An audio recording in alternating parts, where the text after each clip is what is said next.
জানুয়ারি 2026-এর তথ্য অনুযায়ী ওমান ভ্রমণে ইচ্ছুক বাংলাদেশিদের জন্য বেশ কিছু গুরুত্বপূর্ণ এবং মিশ্র আপডেট রয়েছে। 2023 সালের অক্টোবর থেকে সাধারণ বাংলাদেশি নাগরিকদের ওপর যে ভিসা নিষেধাজ্ঞা ছিল তা 2025 সালের শেষ দিকে ধাপে ধাপে শিথিল হওয়া শুরু করেছে। 2026 সালের জানুয়ারি মাসে ওমানের ভিসার বর্তমান পরিস্থিতি নিচে বিস্তারিত দেওয়া হলো। নতুন কালচারাল ভিসা 2025 সালের নভেম্বরে ওমান সরকার বিশ্বের মেধাবীদের জন্য এই নতুন ভিসা প্রকল্প চালু করেছে। কারা পাবেন? শিল্পী, গবেষক, সাংস্কৃতিক ব্যক্তিত্ব এবং সাহিত্যিকরা। সুবিধা: এই ভিসার মেয়াদ 1 বছর থেকে 10 বছর পর্যন্ত হতে পারে।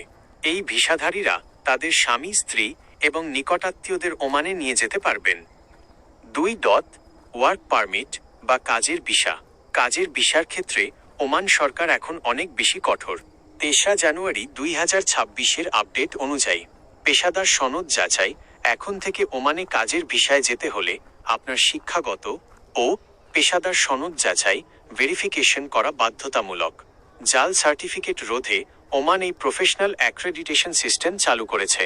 লাইসেন্স: নির্দিষ্ট কিছু পেশায় যেমন ইঞ্জিনিয়ারিং, আইসিটি, অ্যাকাউন্টিং কাজ শুরু করার আগে ওমান থেকে প্রফেশনাল প্র্যাকটিস লাইসেন্স সংগ্রহ করতে হবে।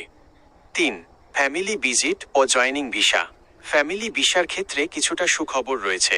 ওমান সরকার অভিবাসীদের জন্য ফ্যামিলি ভিসার ক্ষেত্রে ন্যূনতম বেতনের যে শর্ত ছিল আরও 600 তা পুনর্বিবেচনা বা সহজ করার প্রক্রিয়া চালাচ্ছে।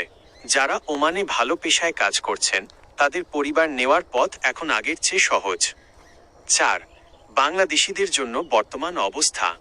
বাংলাদেশিদের জন্য ওমানের সাধারণ শ্রম ভিসা, আনস্কিল্ড লেবার ভিসা এখনও পুরোপুরি আগের মতো উন্মুক্ত হয়নি, তবে কেস বাই কেস ভিত্তিতে এবং দক্ষ পেশাজীবীদের যেমন ডাক্তার, ইঞ্জিনিয়ার, নার্স জন্য ভিসা দেওয়া হচ্ছে।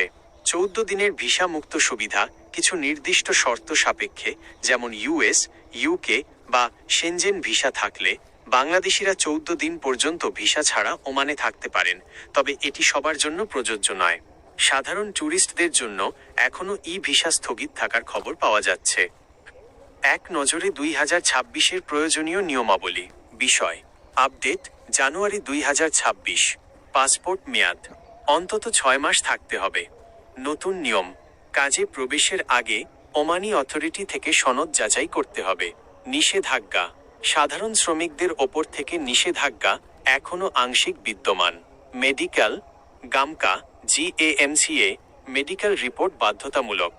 সতর্কতা: ওমানের ভিসা খোলার নাম করে বাংলাদেশে অনেক দালাল চক্র সক্রিয়। কোনো এজেন্সিকে টাকা দেওয়ার আগে নিশ্চিত হয়ে নিন আপনার পেশার জন্য ওমান সরকার বর্তমানে ভিসা ইস্যু করছে কি না।